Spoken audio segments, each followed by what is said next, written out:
wanted to go back home. She's crying every day. And she's sick. She's sick.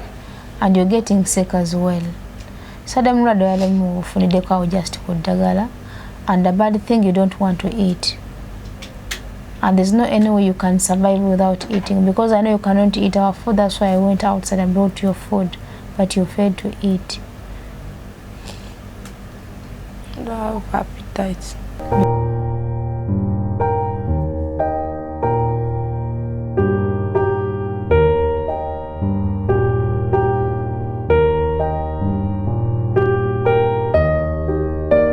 Okay, I want to greet you guys.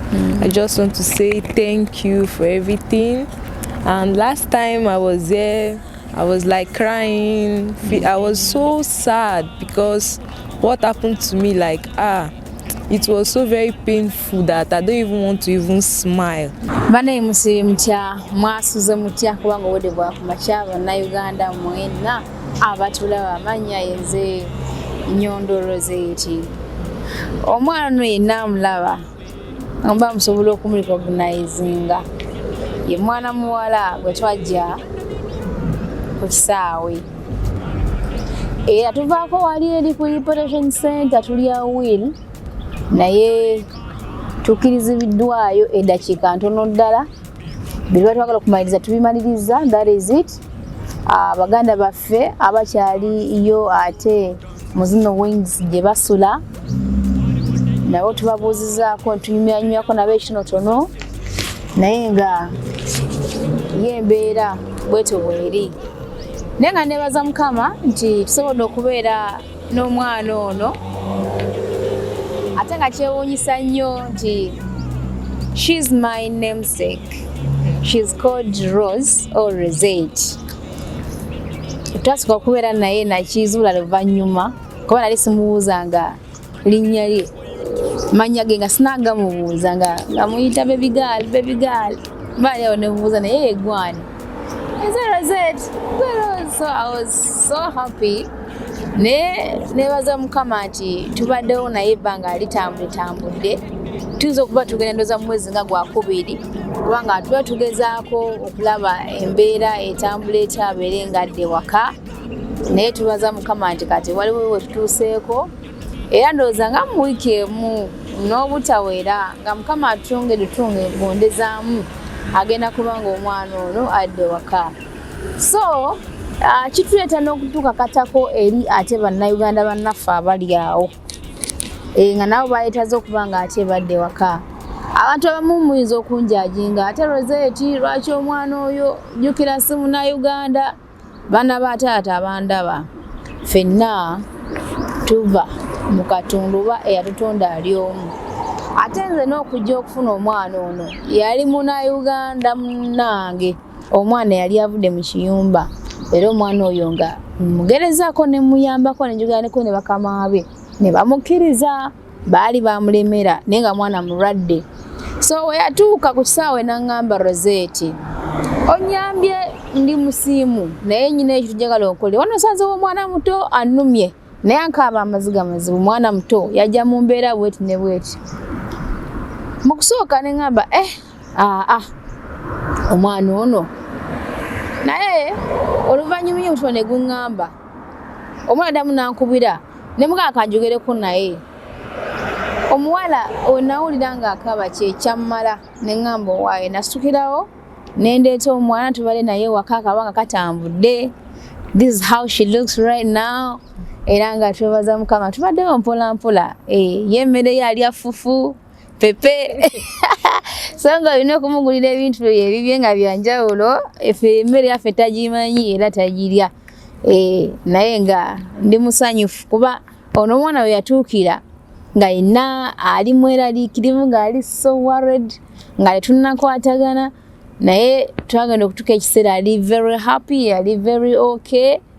Twogerako ne famire ye buli lunaku ayogera ne famire ye twogera ne maama we ne taata we ne baganda abalala.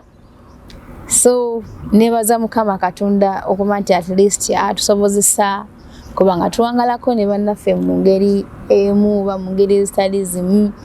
Nenga she's going to greet you our people She's appreciative. She likes Ugandan so much. Yeah. I will share. Okay, I want to greet you guys. I just want to say thank you for everything. And last time I was there, I was like crying. I was so sad because what happened to me, like, it was so very painful that I don't even want to even smile. Yeah. But as you can see now, I'm really happy. All thanks to her. This lady has been so nice to me. Even my own Nigerians won't even be this nice to me. I've never seen someone like this, I swear, because she's so kind. She treated me as if I'm as her own blood sister. I even thought that I cannot even cope with Ugandans, but this was something different. Like, it was so different. She feed me, clothes me, everything. And the one that even baffles me, like, she even give me money to save up before I go back. I'm so happy. Even my mom, she's so happy every day. She's thanking her, telling her thank you for everything you have been doing for my daughter. Like, we are so happy. And as you can see, these my papers. Everything is going smoothly and I will soon be leaving. So I just want to say thank you very much. Thank you, ma. But I want you to stay. Only that your mother wants to see you. Yes. By the way, sometimes, okay, maybe it depends on the tribe from Nigeria. Just like you see in Uganda, there are some stubborn tribes. Okay. Yeah, so in Nigerians, they're saying Nigerians are stubborn, but not all Nigerians. It is like there is a tribe which is stubborn, just like you can see in Uganda, we're having some tribes which are stubborn. But this lady is coming from a calm tribe, a very nice tribe, because you know she's cool, she talks nicely, she behaves very well. We at home, she's happy, she's very okay. You also feel comfortable according to how she's behaving. You feel comfortable, totally comfortable. So I will as well thank you for being a nice girl, because I don't feel like even I would let you go, but Shay, I really miss you because even my mom said that she wish she can even come over to my place and come and have some fun with us, stay with us, because you're so kind. I really appreciate everything. I thought I won't even go back safe. I was like every day crying, thinking, but now so happy. I am happy being with you. I really appreciate everything you have been doing for me. May the Lord bless you. Amen. Provide more for you. Amen. Open doors for you. Whatsoever you put your hand into shall be blessed. Amen. You shall be favored. Amen. And you shall also get a better and a good husband. You really deserve it. Inshallah. Amen. Amen. Amen. Amen. Thank you, Mama. So, have a nice Uganda. Okay. I want to say to Ugandans, let this be a message to all you people all over the world. This lady is from Nigeria and I'm from Uganda. I got her from the airport. Yes, I had a call from my friend, from a fellow Ugandan who met her at the airport. It was a Ugandan, but as well when she saw this lady at the airport crying, she was well touched. She took the responsibility, called me to come and pick up this lady. I as well went and picked her. I would have said maybe he's a Nigerian, he's not a Ugandan, but let this be an example to all of you that we can stand for one another, no matter the color, no matter the race, no matter the religious, no matter what. We are all one. Standing for someone doesn't take away anything from you. So I'm calling upon each and everybody there. We should not start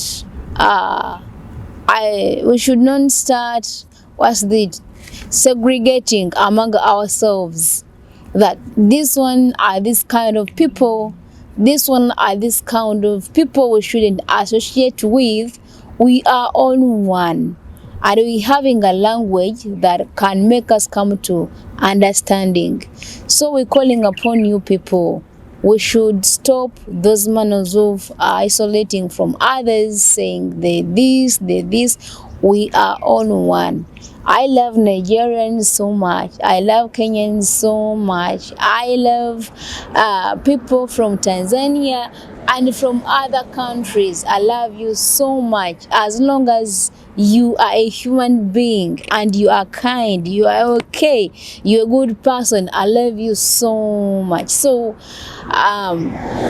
mbako ku deportation center nenge kibadde kinsiza okundeeta tubadde tunako betwagala waneeno nenga omwami kikomeko nga bulijjo yali kunyambako ku nsonga zoono omwana nateera naye ebibaddewo nga bingi bitambudde mu kubeerawo nga bingi mu kutambula tusazeewo ate ne tujja okuddamu okulaba ku baana banene bali ku deportation center kubanga njagala mbajjukize bulungi nnyo nti twahandikira ddala ku union abaana bano gye balinga basula mu kubeera nga balinga ku union ngaffe aba Nyondo Media Nyondo Charity twatanga okugendangayo nga group bama Dubai aba Irene n'abalala nga twalinga mu group nga tugendayo nga tu providing ekyo kye tusobola whereby nti twa accommodatingangako n'abaana abamu be twasobolanga kubanga baali bangi tetwasobolanga bonna wabula twasangangako abalwadde ne tugezaako kye tuba tusobodde ekitaadi ky'amaanyi kubanga bagamba nti omumpi wakoma wakola ki wakwata. So process yagendaga etambula mpula paka mawulire gagwawo abaana banene nga ate baleeteddwa ku deportation center era nga abaana bakowooleddwa nti abagala okudda waka basobola okujja ne babeera nga ate bakola ki nga badde waka.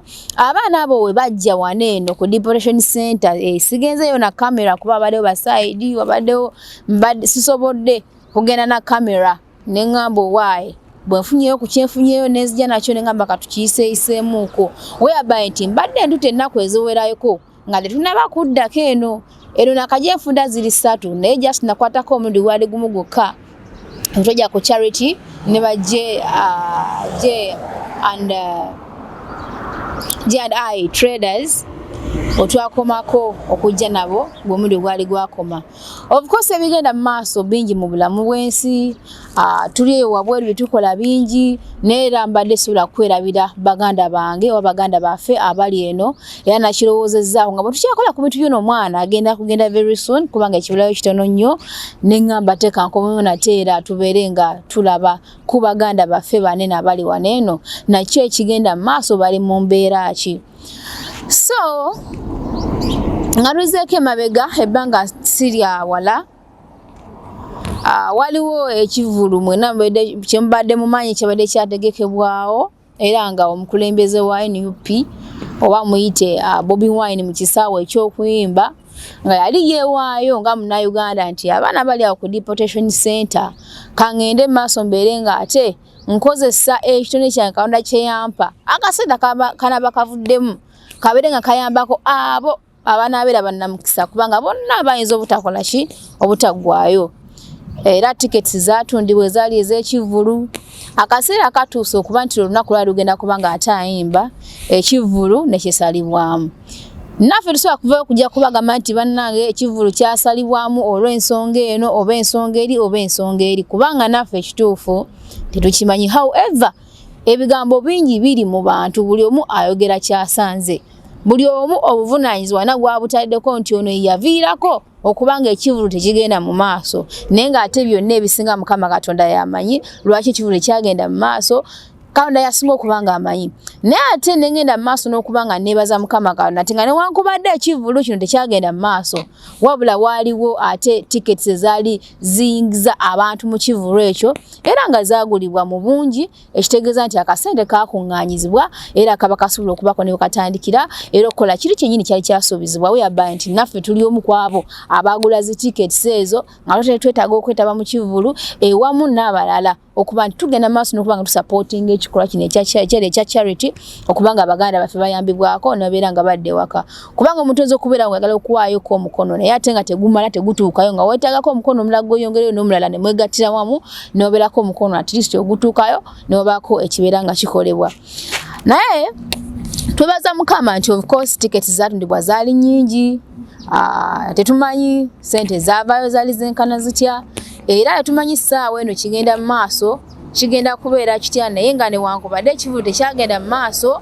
era sente ezo zakuŋŋaanyizibwawo weeziri naye nga kyemmanyi ebisinga era abakinamu obuvunaanyizibwa kuba naffe twawaayo akasente kaffe ke twasobola tiketi ne tuzugula naye nga newankubadde nti tetwafuna kye twali nti omuyimbi teyayimba nga newankubadde naye ate twasigala tuli contented kubanga akasente gye kaali kalaga waali wa mugaso nnyo n'okusinga ate oba oliawo kuba nti ffe tunyumiddwa ng'ate baganda baffe bali eri ng'ate bo tebali mu kunyumirwa so gwe wenna atulaba Munnayuganda abaana bano baleetebwa wanene ku deportation center bagamba nti abo bonna abasobola okubanga basobola okwaffordinga air ticket bagende waka era abo abasobola okwaffordinga air ticket bakadde baabwe ne bazibawa batambula ne bagende waka era kati bo bali waka naye abo abalemererwa nga n'essaawa ey'olwaleero balemererwa bakyaliyo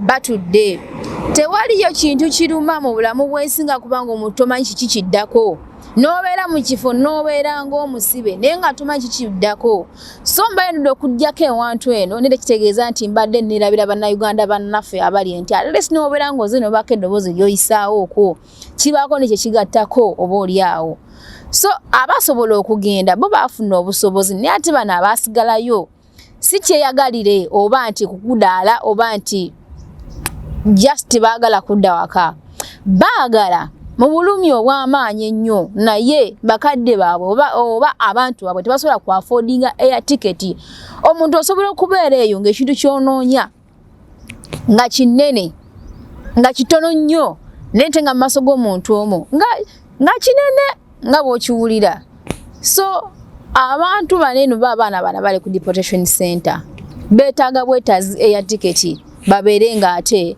badde waka eriwo ebintu ebimu bye tutagenda kusirika ebimu tujja kusirika tubyerekereze naye ate ebimu tujja kubyogerako kubanga twava dda nga twogerako ku baana bana bali ku deportation center naye era mpaka nakati bakyaliwo twali kyamaanyi kitambula ate nga ffenna oba oluno lutunuulizibwa oba luteekebwa mu gavumenti kubanga of course eri responsible olw'ensonga nti bano bantu baayo nga yo gavumenti naye ate gavumenti bw'ebanga tesobodde oba nga tennaba kukwata abantu bano babba wa support kugenda waka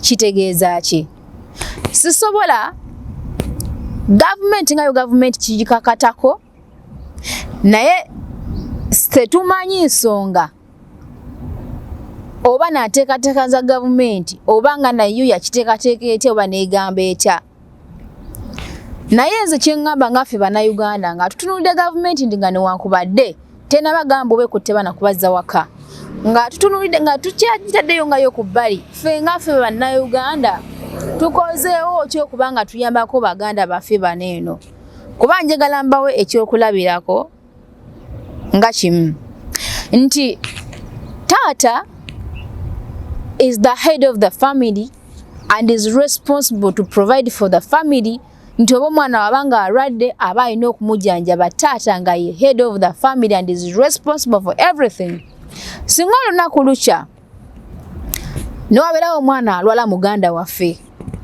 taata ono ng'alina sente naye n'agaana okujjanjaba omwana oyo sente nga azina n'obusobozi bwe buli naye n'agaana naffe tugenda kumutunulira butunuulizi afe oba ayinza okuba nga yandiyagadde okujjanjaba omwana oyo naye nga sente ziriiwo obusobozi tabuyina naye nga naffe otuli tuli baana bakulu oli muganda waffe olwokuba taata talina busobozi ate nga ali responsible okubanga ajjanjaba ono omwana muganda waffe naffe tugenda omwana kumuleka afe nga newankubadde tubale tulina obusobozi obusobola okuyamba muganda waffe oyo so kino kakibeera ekyokulabirako nti obanga gavumenti enavayo ogamba nti ekutte baana baneeno kubanga ate ebazza waka kubanga tomanya buli kimu gavumenti n'enteekateeka zaakyo Oyaba nti abasinga tugamba nti abaana bali ku deportation center Bannayuganda bokka.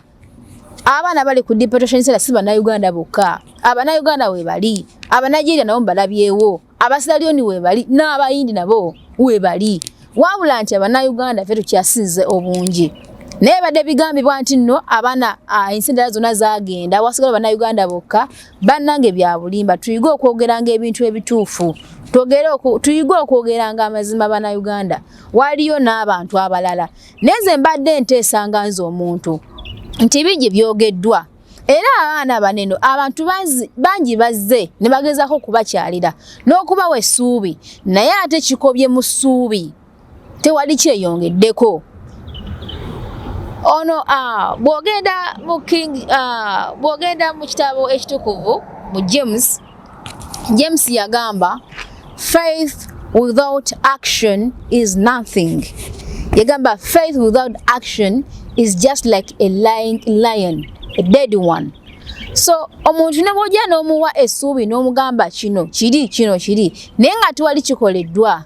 It is totally nothing. So baganda baffe baneeno abantu bazze ab'enjawulo nga babakeberako naye ate ekisinga okwewuunya nti bajja ne babakeberako just ne bikomaawo tewali kigenda mu maaso. B'empiza ab'enjawulo bazze ne bajja naye bakomye okubalabako awo ne babasijjaamu ku maanyi. Abantu b'enjawulo bazze naye bakomye okubazzaamu ku maanyi ne batambula ne bakola ki ne bagenda.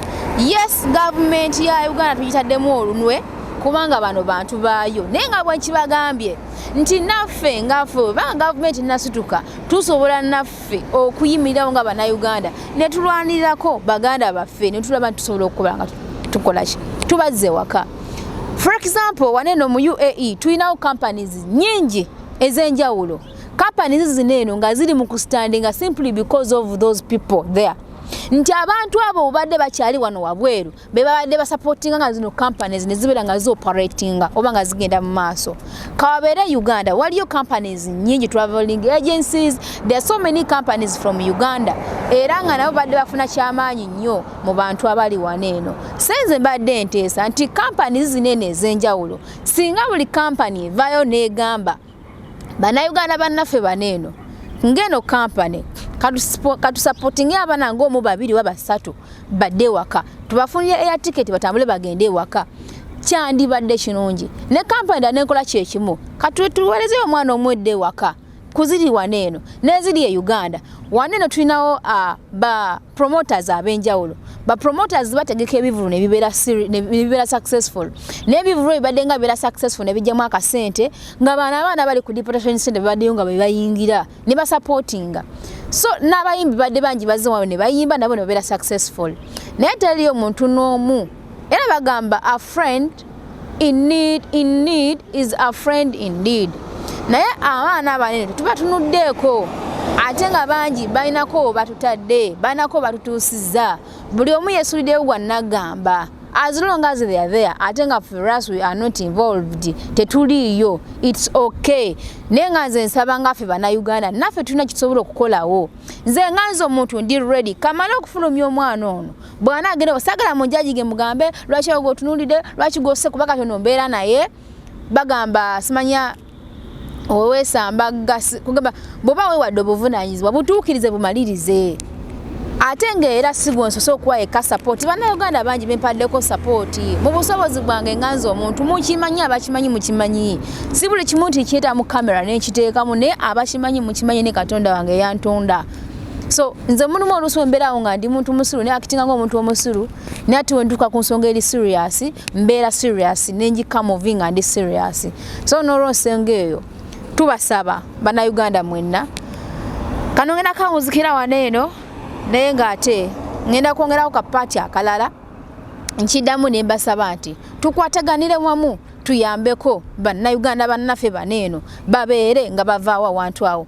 Nkiddamu nti abantu bazze ab'enjawulo okulaba abantu baneeno ku deportation center naye abantu bano mu kujja tewali kyamaanyi kyonna kye bakozeewo just bakomyawo kuba wasuubi ne batambula ne bagenda so ekintu ekyo tekinayo kitutadde nga ffe bannayuganda tekinayo kituwadde nga ffe abaana bali ku deportation center tekituwadde ssuubi tusigaddeyo nga tuli awo kyekimu buli omu najja n'atulabako n'agenda buli omu najja n'atulabako n'agenda nothing's done nothing's being done tickets ezagulibwa ez'ebivulu yes zagulibwa avamu akasente katunde tulabe kyekinagenda mu maaso abaana banaddayo nga bameka so twagala okwogera ku mazima ebintu bino mbyogera simply because nange feelinga concerned bano bannayuganda bannaffe bano baganda baffe era nsuubiza nti omwana ono wanaamala okuba nga tambudde agenze njagala nyimire nsooke ndaba nti nsobola okuzzaawo omwana wanaba omu bw'ati bwe mmaliriza ndabe nasulawo n'omwana ow'okulala ate nga mbyogera sibyogera nti mu kamera wabula mbyogera nga mmanyi nti nja kusobola era nga manyi Mukama Katonda ajja kunsobozesa naye nga singa ffenna tuyimira wamu ne kikiba nga kitukakatako n'ogamba nti omwana kubanga era nali mpaddeko ne ku support abaali bagenda ddala abo abaali balina abaana so n'olw'ensonga eyo nsaba bannayuganda tuleme just kintu kukikomyawo bano abaana be batubeezezzaawo be batadde mu offices ze tulimu ba MPs members of parliament muri eyo aba opposition n'aba government nenga kikwewuunyisa nti abaana baneeno beba tuteeka mu ntebe ate nga twabasuubiza ebintu byalinga bingi kasita munaatulonda tujja kukola kino naye mwonna mutudde teri n'omu anyega agamba nti oba owaayi kande teri omwana omu akomewo ewaka tetunnakiraba ekintu ekyo then ne twogera ku Uganda Airlines siffe abagiteekawo oba siffe oba tetugirinaako wadde kusonda naye tubasaba busabi nga yetulagidde tuleme kwogeranga bubi mulina okukola kino mukola tusaba busabi nti Uganda Airway eri simply because ffe bannayuganda tugisupporti nze ndi singa bannayuganda bali tukoza Uganda Air ani abadde agenda okugirinnya so naffe ntola akakisako ne tusaba Uganda Air list ebisale okiba nti air ticket ya 10 tusaba at least eberemu half si lubeerera nti wekigenda okubeera wabula okusobola okuba nga tujja abaana banene ku deportation center nti obanga air ticket ebadde ya 10 at least batuweko half bagambe nti bannayuganda badde wakati basaleko bagambe nti 5 at least bagula amafuta babeere nga abaana bakola ki nga badde waka si kyalubeera mu kinaba kyalubeera wabula tulwana abaana bave wanene ku deportation center badde waka bali awo tebalina kiddako tebalina kipya naye nga tujagana kwebaza gavumenti ya UAE. We're thanking the government of UAE so much because it has given a great hand to our people there.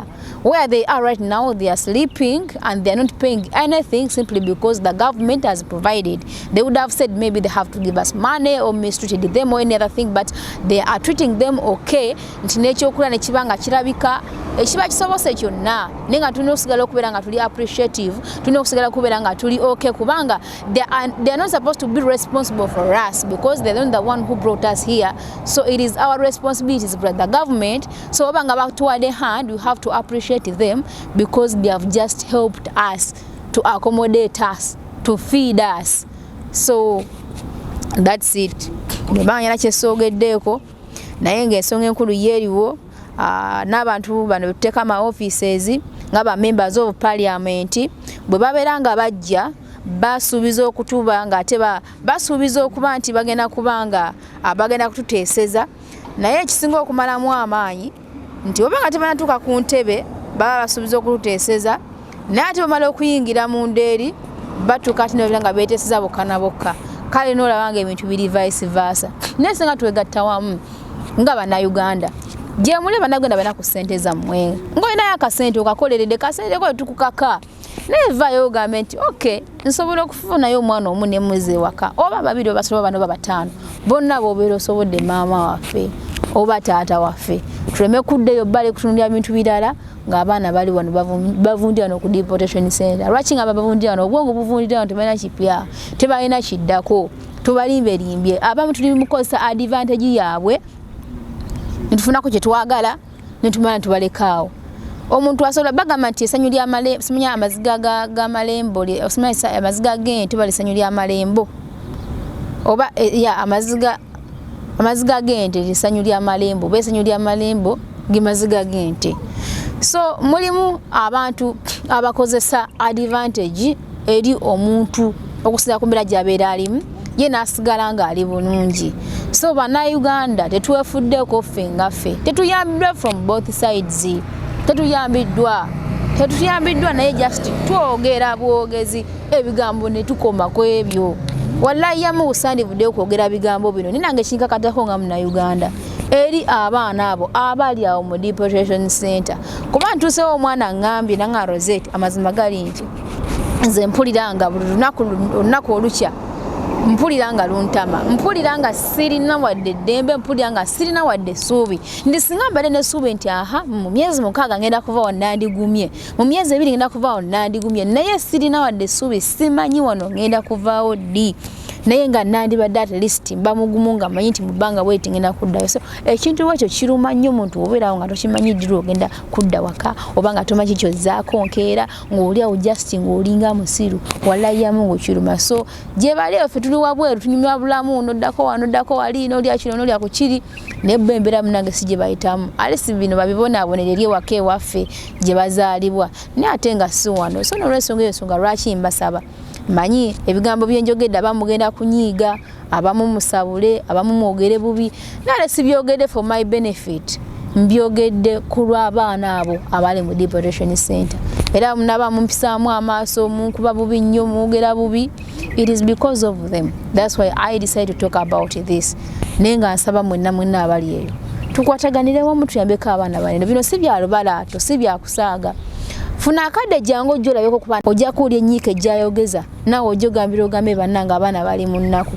So nga waba olinako kyoyambyeko kiba kale n'owo omwana essuubi, n'owo omwana obulamu obujja ajja kusanyuka. Byebyo ebyange naye nga kano kabeere kapati akasooka nkyalina ebintu bye njagala okuba nga ate nyongera okuba nga mpisaawo okwo naye nga bannayuganda ffenna abatira okukozesa advantages ezimu okukozesa advantage olwekyo ekiba kiriwo ffe ne tuba nga tusobola okufuna bangi babikoze ne bakozesa advantage ne balaga nti balumirwamu naffe kumbe bayisaawo byabwe nga tebalumirwamu naffe. Ekiro kibeera kibi Katonda ajja kutubonereza nga twetunulya ffe ngaffe abantu ntwagala okuyisaawo ebyaffe tulimba. Bannayuganda tulimbibwa nnyo nga bw'okiwulira. Buli muntu asobola tugamba ekintu kyawulira ayagala. Ate bannayuganda twayiza okubeera abakambwe. Nja kutandikirawo ekitundu ekyokubiri. Mubeere bulungi. Omukyala eyeekuumira ku mulembe nina essanyu okukwanjulira banno ba Nyondo Glam. Bano bakuleetedde ekizigo ekipya katale ekiyoyota olususu lwo ne kijjamu embalabe, enkova eza buli kika, binnamakula, enkanyanya, endwadde z'ensusu zonna, wamma n'odda buto era n'okuuma ekitiibwa kyo. Nyondo Glam basangibwa e Dubai, Abu Dhabi, Al Ain n'okwetooloola ekyondo kya Buwarabu. Gwali e Uganda basange Nyanama okumpi ne Movit okubira ku noti 775 M5 noti 8 oba gwali e Dubai kuba ku noti 524 680 noti 778. Nyondo Glam tukukuumira ku mulembe. Buli lwolowooza ku mugaati ogw'omulembe era omuwoomu ddala lowooza ku Baker's Choice Bread okukolebwa banno ba Baker's Choice Bakery. Bano bakola ne keekisi eza buli kika omuli ez'amazaalibwa, keeki z'embaga, keeki z'okwanjula, baby shower cakes, graduation cakes, donati mu bika eby'enjawulo, burger bread, loaf bread, amandaazi, daddies n'ebintu ebirala bingi. Kuba ku noti 7 noti 3 9 4 724 oba noti 7 noti 8 234 6 oba plus 9 7 5 8 Baker's Choice Bakery. Taste the Baker's Choice.